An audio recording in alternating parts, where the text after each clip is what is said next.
Today I'm going to paint the interior of my 240SX and I want it to look really good. No more rattle can for me. I went out and I bought a paint sprayer and some automotive paint, but the problem is I have no idea what I'm doing when it comes to using that stuff. Luckily, my dad Sparky has painted a few things with spray guns, so he's going to come over and show me the ropes. Hopefully between the two of us, we can get the inside of this car looking really good. So before my dad gets here, I need to finish prepping the car, getting all the windows masked, bagging up the wiring and getting it out of the way. Pretty much getting everything covered up that I don't want painted. Inside the car, there's a mixture of factory paint and also some rattle can paint from the first time when I painted the car, when the roll cage was first welded in about 8 years ago. I'm trying to make sure this stuff is all scuffed up the best I can and cleaned. One issue that I had was that the hydraulic e-brake leaked a little bit of brake fluid down the side of the trans tunnel, and that basically destroyed the paint here, which isn't a terribly bad thing because it's coming off pretty easily. I just want to make sure that it's really, really clean so that the new paint can stick as best as possible. The only thing I'm a little bit worried about is it's a little cold out today. It's about 45 degrees. We're gonna paint the car in the garage, and the garage right now is about 58 is what my thermometer says, but we're gonna have to have the garage door probably halfway open to make sure we get some of the fumes vented out of here. So we'll see. It might make the paint dry a little bit slower, but I think in the end it'll be okay. My biggest concern is trying to get around all this rail, how to get all sides of it equally. The rest of it, the pan and such, that's gonna go quick. Yeah, back seat. Everything's cleared out, all the holes are covered, everything's masked off inside for what we need to get this done. And so I say let's just take a big swing at it. This is a pretty reasonable one. You can get certainly more expensive or you can go less. One of the things that I found, and you can see exactly how it's working, right here you can see that there's moisture coming in out of the compressor. Go figure, it's outside, it's been raining. This thing's gonna stop any water getting in the system. We're gonna probably run somewhere around just on the low side of the green. And the reason is we're in such a tight spot that we're just going to be blowing stuff all over the place. So I think I'm going to just stick right about here. It still feels like a lot on your hand. I want to run a fan that's probably about that big. And once I get that all dialed in, then I'll do my movements. And you kind of start just before you're going to hit what you're going to hit. Right there. You can kind of hear the difference in sound. Going to 8. 1, 2, 3, 4, 8. Yeah, you're a little over, so the other one's a little higher. Oh, geez. Here we go with the hardener. Oh, yeah, look at that. I'll go into work. Okay, we're going to go just above 2. Maybe take it right about. How's that feel? That's like almost 3. All right. Kind of got a lot of paint. I'm trying to bring it up so that it all mixes nice and well. And this stuff isn't going to dry that fast in the cup, but when you get it on the surface, you're going to find it really dries fast. We got a lot more paint than I think we needed. It's definitely more than to fill a gun, but we'll see how much it goes on the first coat. It might be the thickest one. I'm excited to see what this thing looks like when it's white. Best idea to send the fat guy in first. So I'm just going to do a couple of squirts here to see what it's going to do.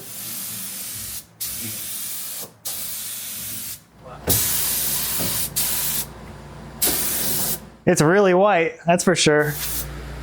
The first coat is down and we've been having a lot of issues with the paint running. I'm not sure if it's the way we mixed it or the temperature, but it's running all over the place. But I suspect it's because we mixed the paint a little bit too thin. It also feels pretty cold in here. My thermometer says it's about 50 degrees. I'm not sure if that makes a huge difference. I'm gonna let the paint dry overnight and then I'm gonna go through and sand down all the runs and drips in the morning. Hopefully when we go to shoot the second coat, we'll get the mix a little bit better and it'll be a little bit thicker and won't be running all over the place like it did today because it looks pretty bad. I'm a little upset. It's day 2, and I don't think we've really thought of anything groundbreaking to fix this problem that we're having. I know for sure one thing that we're gonna do is mix the paint a little bit thicker and not use so much thinner. Before my dad and I went and got dinner last night, we stopped at Harbor Freight and we bought this tiny little sprayer. This little sprayer is gonna be a huge help to get into all the little corners and crevices. And one thing that's really cool about it too is the hopper can actually rotate, which will make it a lot easier to spray upwards and downwards if we need to do that. That was one of the biggest problems we had yesterday was getting the sprayer in the right spot to spray properly. Not only did we have a hard time getting in all the little crevices of the car and behind the roll cage, but we also couldn't get the sprayer far enough away so that it wasn't causing those runs. And unfortunately, my dad's not feeling so good today. I know he wore his mask all day, but for some reason those paint fumes made his face really irritated and swollen, so I think he should stay home for a while. I'll stay busy sanding down some of the runs and things on the interior, and maybe later today when the weather's a bit nicer, he can come back over and we can get this thing finished up on a second coat.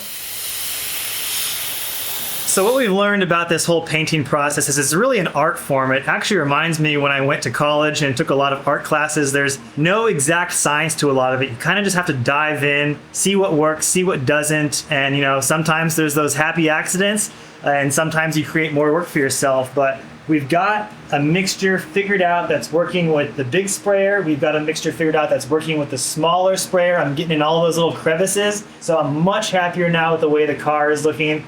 And I think we'll be ready to wrap this up probably in a few hours here. I've gotten released from the sprayer because I went in too rich and I ended up in ER with a allergic reaction. My face was all puffy like you saw maybe in the earlier pictures. But yeah, I took a hit and I had to stand down for a day or two. It's been about 5 days of tearing the car apart and prepping, masking, and painting the car and sanding it, painting again, and learning a lot of things. At this point, I think my skill set has maxed out and I've reached that threshold where I don't think I can do any better job at spraying the car, so I'm all done spraying. I'm gonna tear the masking paper off here pretty soon and start looking for spaces that I missed with the sprayer and probably fill in some things with the paintbrush, which I found was a pretty good trick. The paint seems to level out pretty easily after brushing it on. You don't really see a whole lot of strokes. So I really just wanted the cage to look really nice. Most of the bottom is going to be covered up by the seats and the kick plates and all that. So if I can really just get the very few amount of drips that I have on the cage sanded down and get those painted perfectly and make sure that there's no more gray showing in some of the corners and crevices, I think I'll be really, really happy with this car. But I'm really happy and I'm really proud of myself and my dad. And we learned a lot. So hopefully I can start putting all the stuff back in this car. I cannot wait to see how everything looks. It's gonna be a lot more work ahead of me. So we'll see. Hopefully it turns out as good as I planned in my head. As I'm pulling the masking off, it's all looking pretty good, except for there's some definite spots that I missed with the sprayer. Unfortunately, they're really obvious spots when you see the car from the outside because some of these places where the front window is, like where this down bar on the A-pillar is gonna be one of the most noticeable things that people are gonna see. I'm gonna go in here and touch it up a bit with the brush. I also have the same problem with the roll hoop and the harness bar, but it's not that big of a deal. I swear I got every single square inch of this thing, but it's just impossible to know because I couldn't see through the window. As I go through here, I'm not seeing too much overspray, which is making me feel really good. There's just a little bit on the back side of some of the windows, which is easy to scrape off with a razor blade, and I found a little bit in the door jambs. The windows should be pretty easy to scrape off. The door jambs, I'm probably gonna end up wrapping those because I want it to be super legit looking when I rewrap the car this time. So for the most part, I think it's all gonna be all covered up. I don't think anybody will even notice, and I don't think I'll even have to really spend that much extra time dealing with it. So that's good. I'm using the same 4:1 ratio for paint to hardener, but I'm not gonna use any thinner this time because I'm hoping that'll keep it from dripping at all. It might make the brush strokes a little more obvious if the paint doesn't lay flat as easy, but we'll see. You know, like with everything, the worst case is you just sand it and try again, but I'm kind of getting sick of that. It's been a very aggravating day, just nitpicking every little part of this and trying to get it painted. I keep bumping into wet spots, messing up the paint and messing up my clothes, which I'm just gonna throw away at the end of this anyways, but I need to get this thing all put back together. When it dries, I need to put the knee bar back in that holds the dash up and start untangling all this wire and plugging it all back in. Hopefully I remember where it all goes. I'm a little bit worried about that, but I think I'll figure it out. And there's some pretty serious stuff in here that if it doesn't work, the car is gonna not run. So I need to make sure I get that all squared away. But this whole painting thing is really driving me insane. I think I need to just stop and just accept it.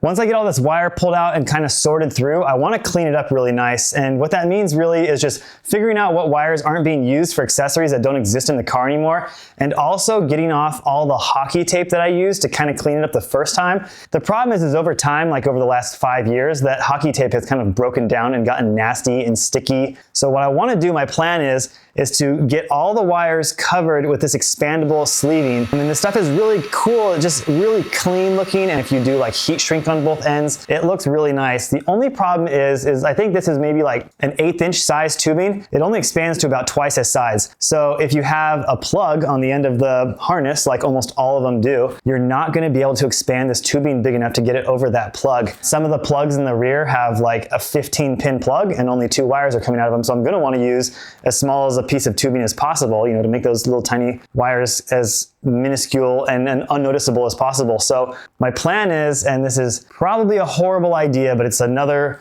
one of those me-isms, that I want to try that I might regret is I want to de-pin some of these plugs, slide the tubing over the wires, and then repin them. And the reason it's such a bad idea is because if I mess up the pin out, I could not only short something out and destroy it, but I mean, the car might just not run. So I'm gonna give it a test shot on the sunroof, which is only like 2 or 3, maybe 4 wires. I'm gonna pull each one out one at a time, feed it through this expandable tubing, and then plug it back into the pin. And hopefully after an unpredicted amount of time, this will probably be next week's video. I'm gonna go through all of it and do all the wiring for the center harness and for the rear body harness. So that should hopefully make the car look really cool, and hopefully I don't mess it up. So the sunroof control actually is only just a power wire. The ground just grounds itself directly to the chassis on the roof. Everything is controlled by the switches. All you really need is a power wire. There's this other plug that I remember it was dangling, doing nothing for the last 8 years. So I'm gonna trace it back to this plug here, just remove it basically. I think it might be providing power for my dome light, so I'll leave whatever switched power my dome light had. I had a little rock light as a dome light, which is pretty cool because they're really bright white LEDs. Got rid of the OEM plasticky ones. So I'll get this all cleaned up and maybe start kind of like slowly installing it and trim this stuff back so that it looks nice and get it covered with that expandable tubing like I've been talking about. Stuff is nasty. Just all this electrical tape over time gets so gross, and then it gets all over your fingers. Nothing exactly groundbreaking here. We basically just have one wire with some protective sheeting over it now, and I think more than anything, it just looks cool. It looks really clean. The shrink tubing has some glue in it, which is nice, so it's kind of glued on there now.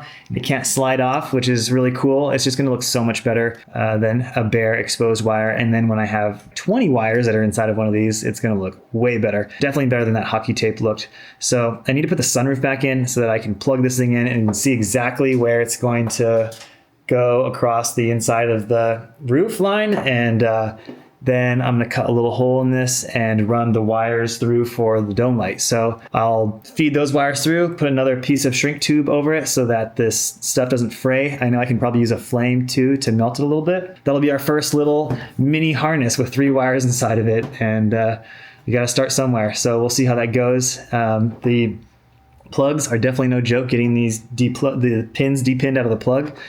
So let's get the sunroof back in and we'll see how it all fits.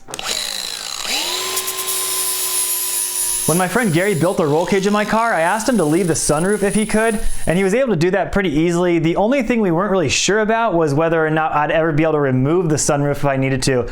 But when I started masking off the car, I was able to pull it out. It was so incredibly tight that it was able to just barely sneak it by the upper bars, but I did scratch them pretty bad because they got stuck on this bracket. So I'm taking the angle grinder. Ooh. So I'm taking the angle grinder, I'm just gonna cut a little bit of material off this bracket and hopefully it'll slide in a lot easier now. Probably end up scratching everything.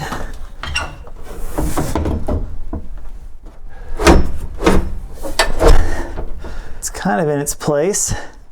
It's definitely where it pretty much needs to be now. Just need to lift it up and start putting some of the screws in. I scratched the cage a little bit, but not nearly as bad as when I got it out. I tried to protect it a little bit with some masking tape, but I'm probably gonna do a few more little touch-up spots with the brush, so if I have to give it a light little sand and hit it again, then no big deal. I'm not too upset about it, so just put these screws in, these bolts that go onto it. There's about 20 of them, and this thing should be back in. That'll be really nice to finally have a piece of the car back together.